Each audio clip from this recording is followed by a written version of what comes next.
सच्ची घटना सुनाऊं। राजस्थान से एक सेठ ने सुना कि हमारे मंदिर से संत जा रहे हैं जगन्नाथ जी। तो सेठ जी ने सस्ते समय पे 100 रुपया दिया उसको, ए जगन्नाथ जी को चढ़ा देना मेरा 100 रुपया। 100 रुपया बहुत होता था तब। तो 100 रुपया निकाल दिया, जगन्नाथ जी की गोलक में डालना। ठीक है सेठ जी। अब रास्ते में भूखा प्यासे संत पैदल जा रहे थे, भूखे प्यासे संत मिलने लगे। क्या करूं, कैसे इनकी मदद करूं, मेरे पास तो कुछ है नहीं। तो फिर सोचा चलो सेठ जी का 100 रुपया है, पाप तो मुझे ही लगेगा ना, लग जाए पाप, लेकिन कम से कम किसी का पेट तो भर जाएगा। मुझे जो दोष लगेगा, नरक मिलेगा, देखी जाएगी, पर किसी की भूख प्यास मुझसे नहीं देखी जा रही।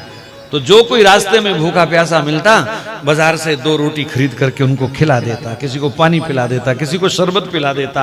जगन्नाथ पहुंचते पहुंचते 2 रुपए बचे उस 100 में से। और जगन्नाथ जी के आगे हाथ जोड़ करके वो खड़ा हुआ और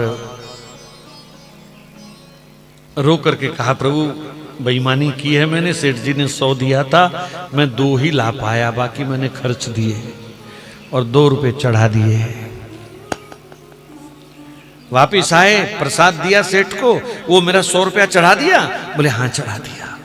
बड़ा खुश हुआ, जगन्नाथ जी को बड़ा याद किया, मैं तो नहीं आ पाया, पर आप कितने दयालु हैं, मेरा 100 रुपया आपने स्वीकार कर लिया। अब बड़े लोगों को आदत होती है ना बार बार 100 रुपया बोलने की। मेरा 100 रुपया आपने स्वीकार कर लिया। ऐसे वो जगन्नाथ जी का धन्यवाद करते करते सो गया। तो जगन्नाथ जी स्वप्न में आ गए। स्वप्न में आ गए तो सेठ ने फिर ठाकुर जी के मुंह से सुनना चाहा, ओ महाराज आपको 100 रुपया भेजा था, मिल गया? तो कहा सेठ जी 100 तो नहीं 98 मिले हैं मुझे। अरे बड़ा बेईमान है वो महात्मा, 2 रुपए खा गया। मेरे को तो कह रहा था मैं 100 रुपया चढ़ाया है। ये बेवकूफ आदमी, बेईमान आदमी, संत वेश में भी धोखा करता है। ठहर जाए, इसकी खबर लूंगा सुबह। सुबह उठते ही उसने नौकर भेजा और महात्मा को बुला लिया। ए बेईमान कहीं के, तेरे को 100 रुपया दिया था, शर्म नहीं आई तुझे? 2 रुपए बेईमानी कर गया तू। मुझे स्वयं जगन्नाथ जी ने बताया कि तूने 98 रुपए चढ़ाए हैं। कहां है 2 रुपए? महाराज जब सेठ के मुंह से ये बात सुनी तो वो संत तो रोने लग गए। हे जगन्नाथ प्रभु, आज पता चला कि तुम क्या स्वीकार करते हो। जो 98 रुपए मैंने भूखे लोगों को खिलाए, आपने वो स्वीकार किए, और डायरेक्ट नगद जो मैंने 2 आपको चढ़ाए वो आपने स्वीकार नहीं किए। आज कौन चलेगा इस पद्धति पर? मैंने वृंदावन के बड़े बड़े मंदिरों में देखा। हमारे एक दिन मैं गया बिहारी जी के, एक सेठ अपने थैले से गड्डियां निकाल निकाल के डाल रहा था। मैंने कहा बहुत अच्छा, ठाकुर जी ने दिया, इसका पैसा कहीं भी चढ़ाए। लेकिन दुख तब लगता है जब हजारों हजारों गैया वृंदावन में भी कूड़ा करकट खाती हुई दिखाई देती हैं। तब लगता है कि वहां गोलक में गड्डियां डालने का फायदा है कि यहां गौओं को खिलाने से फायदा है। कौन सा बढ़िया पुण्य है, कौन सा बढ़िया दान है?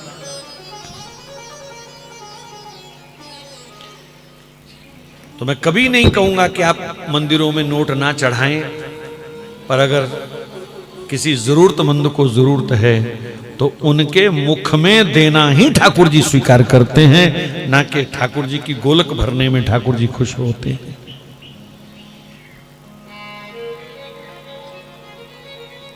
और वर्तमान समय में जरूरत है, जितने भी सरकारी नियंत्रण के मंदिर हैं जिनका चढ़ावा सरकार खाती है, वहां फुट्टी कौड़ी मत चढ़ाया करो हिंदुओं। आपको कसम दे के कह रहा हूं। तिरुपति बालाजी में करोड़ों रुपए चढ़ते थे, आज भी चढ़ रहे हैं। नई सरकार ने थोड़ा सा परिवर्तन किया है जरूर, लेकिन पिछली सरकारों का यह हाल रहा कि 100 में से केवल 8 रुपए मंदिर पर खर्च होते हैं और बाकी सारे के सारे पैसे मदरसे और चर्च पर खर्च होते हैं, जहां जिहादी तैयार होते हैं, हिंदू धर्म के दुश्मन तैयार होते हैं। ये हालत है। अभी 4-5 दिन पहले कर्नाटक के मंदिरों के चढ़ावे की आपने अगर रिपोर्ट पढ़ी हो, सुनी हो, टीवी पे आई है खबर, 450 करोड़ का चढ़ावा आया, जिसमें से 335 करोड़ केवल मदरसों को और चर्च को डोनेट किया गया।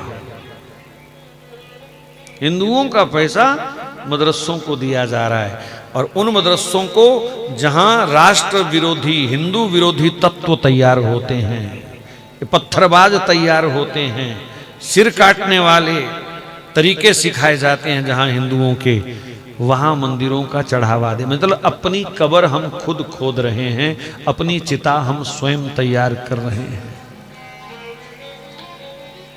जितने भी सरकारी चढ़ावा खाने वाले मंदिर हैं, सरकार जिनका चढ़ावा खाती है, कृपया वहां पैसा ना चढ़ाएं जब तक सरकार उनके लिए अलग बोर्ड का गठन नहीं करती।